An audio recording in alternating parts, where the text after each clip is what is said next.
I am going to get this, all the little squares off, or the remainder of them off. I've already pulled the actual top part. And then get everything sanded down and get this claw foot on the inside redone. And this old farm sink is absolutely gorgeous. And I'm going to do this for her also. And I'll have the updates here in just a little bit. And the sink is completed. Those are just taped off where the old drains were at.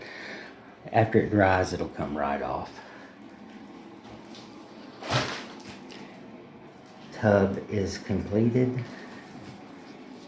And I've already pulled my tarps. I had tarps and everything back behind there. I don't know if it was in the before picture or not. But anyway, I pulled all that stuff off. These were her towels, and I gave her this tarp just to keep the sink on. I'm gonna get out of here before I step on something.